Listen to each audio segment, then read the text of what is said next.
Welcome to the dialogue. आज हम बात कर रहे हैं शिबू सोरेन के जीवन और उनके राजनीतिक सफर पर। जो जानकारी हमारे पास है उसके हिसाब से देखेंगे, हाल ही में उनका निधन हुआ है और जाहिर है झारखंड के इतिहास में वो एक बहुत बहुत अहम शख्सियत रहे हैं। बिल्कुल। हम ये समझने की कोशिश करेंगे कि कैसे एक आदिवासी युवा कार्यकर्ता से उनका सफर शुरू हुआ और वो राष्ट्रीय राजनीति तक पहुंचे, कई बार मुख्यमंत्री भी बने। उनकी कहानी में संघर्ष है, उपलब्धियां हैं और हाँ, कुछ विवाद भी हैं। तो चलिए इस पूरी यात्रा को थोड़ा और करीब से देखते हैं। हाँ बिल्कुल। शिबू सोरेन की कहानी सिर्फ उनकी नहीं है, ये एक तरह से झारखंड के बनने की कहानी भी है। वहाँ की राजनीति कैसे बदली वो सब झलकता है, और खास तौर पर उनके शुरुआती जीवन के जो अनुभव थे, उन्होंने ही शायद उन्हें एक्टिविज्म की तरफ मोड़ा। हाँ, सही कहा। उनका जन्म हुआ था 11 जनवरी 1944 को बिहार में, जो अब झारखंड है, नेमरा गांव में, एक संथाल आदिवासी परिवार में। और एक बड़ी घटना हुई जब वो कोई 15 साल के थे। ऐसा सुनने में आता है कि उनके पिता शोभरन सोरेन की हत्या साहूकारों ने कर दी थी। ये तो बहुत बड़ा मोड़ हो रहा होगा उनके जीवन में। यकीनन बहुत गहरा असर पड़ा होगा। पिता की इस तरह मृत्यु, शायद वहीं से वो बीज पड़ा होगा कि सामाजिक अन्याय के खिलाफ लड़ना है। और देखिए, सिर्फ 18 साल की उम्र में 1962 में उन्होंने संथाल नवयुवक संघ बना लिया। अच्छा। मकसद था आदिवासी युवाओं को जोड़ना, सामाजिक बदलाव के लिए। फिर 1972 में वो आगे बढ़े और A.K. रॉय, विनोद बिहारी महतो जैसे नेताओं के साथ मिलकर झारखंड मुक्ति मोर्चा यानी JMM की नींव रखी। JMM, हाँ जी। शुरू से उनका लक्ष्य साफ था, जमीन के अधिकार, जो शोषण होता था उसके खिलाफ लड़ना और आखिरकार एक अलग झारखंड राज्य बनाना। वो इसके फाउंडर जनरल सेक्रेटरी बने। और यहीं से समझिए कि उनकी राजनीतिक यात्रा का एक नया फेज शुरू हुआ। 1980 में वो दुमका से लोकसभा पहुंचे, निर्दलीय उम्मीदवार के तौर पर। हाँ, ये बड़ी बात थी। ये राष्ट्रीय राजनीति में उनका पहला बड़ा कदम था। बाद में भी वो दुमका से जीतते रहे, 1989, 91, 96 में। तो नेशनल लेवल पर उनकी पहचान बनी। और 1987 में वो JMM के अध्यक्ष बन गए और करीब करीब 4 दशक तक वो इस पद पर रहे। लंबा समय, बहुत लंबा।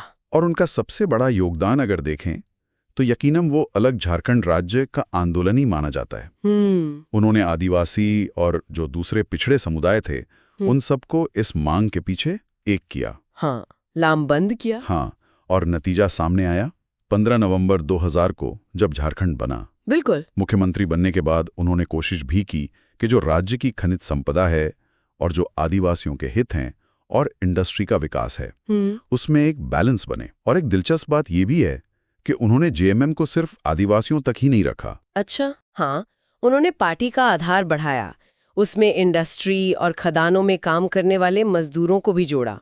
और पार्टी का असर सिर्फ झारखंड तक नहीं, उड़ीसा, पश्चिम बंगाल तक फैलाया।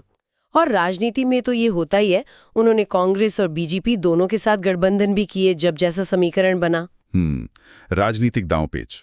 अच्छा, वो केंद्र में भी मंत्री रहे। 3 बार कोयला मंत्री बने। हाँ, UPA सरकार में। 2004 में 2 छोटे कार्यकाल थे और फिर 2006 में 1 बार। और झारखंड के मुख्यमंत्री भी 3 बार बने। जी। लेकिन कार्यकाल उनके मुख्यमंत्री वाले काफी छोटे रहे।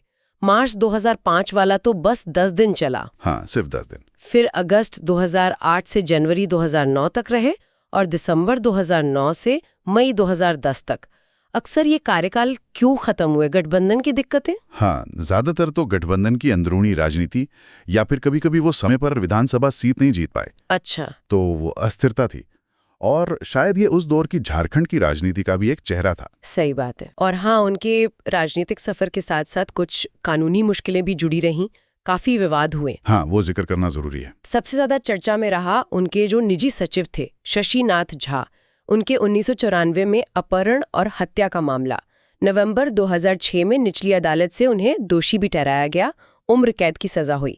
इसी वजह से उन्हें तब केंद्रीय मंत्री पद छोड़ना पड़ा था। हाँ, ये बड़ी खबर बनी थी। बिल्कुल। हालांकि बाद में अगस्त 2007 में दिल्ली हाईकोर्ट ने इस सजा को पलट दिया और उन्हें बरी कर दिया। अच्छा, बरी हो गए थे। जी। एक और पुराना मामला था 1975 का चिरूढ़ी नरसंहार। उसमें उन पर हिंसा भड़काने का आरोप लगा था, लेकिन मार्च 2008 में वो उससे भी बरी हो गए। उनकी कार्यशैली का एक और पहलू था जो काफी विवादास्पद रहा। वो था शोषक जमींदारों के खिलाफ न्याय के लिए कथित तौर पर अपनी अदालतें चलाना। अपनी अदालतें मतलब एक तरह का समानांतर न्याय व्यवस्था। हाँ, कुछ उसी तरह की बात कही जाती है। ये काफी कंट्रोवर्शियल रहा और जून 2007 में उन पर एक जानलेवा हमला भी हुआ था। ओह, तो मतलब जीवन और राजनीति दोनों में काफी उतार चढ़ाव देखे उन्होंने। बिल्कुल। अपने आखिरी सालों में फिर उन्होंने पार्टी की कमान धीरे धीरे अपने बेटे हेमंत सोरेन को सौंप दी। हाँ, हेमंत सोरेन, जो खुद भी कई बार मुख्यमंत्री बने हैं। हाँ, पूरा परिवार ही राजनीति में सक्रिय रहा है। उनकी पत्नी रूपी किस्कू, बेटे दुर्गा सोरेन थे, विधायक थे, उनका निधन हो गया।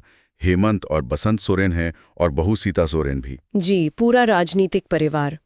और आदिवासी समुदाय में तो उन्हें बहुत सम्मान से दिशोम गुरु यानी देश के गुरु और गुरुजी कहा जाता था। 4 अगस्त 2025 को 81 साल की उम्र में दिल्ली में उनका निधन हो गया।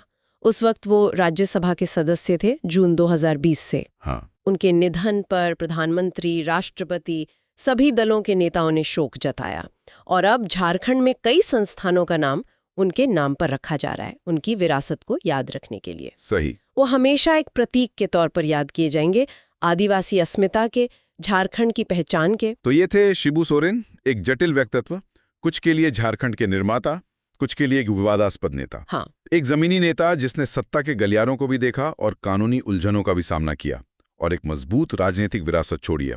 सोचने वाली बात यह है कि कैसे एक नेता जिसकी जड़ें इतनी गहरी थीं आदिवासी आंदोलनों में, उसने राष्ट्रीय राजनीति की मजबूरियां और चुनौतियों का सामना कैसे किया। ये दिखाता है कि आज के भारत में पहचान, पावर, पॉलिटिक्स, ये सब कितना उलझा हुआ है ना। बिल्कुल। इस पूरी चर्चा पर आपके क्या विचार हैं, जरूर बताइए नीचे टिप्पणी सेक्शन में।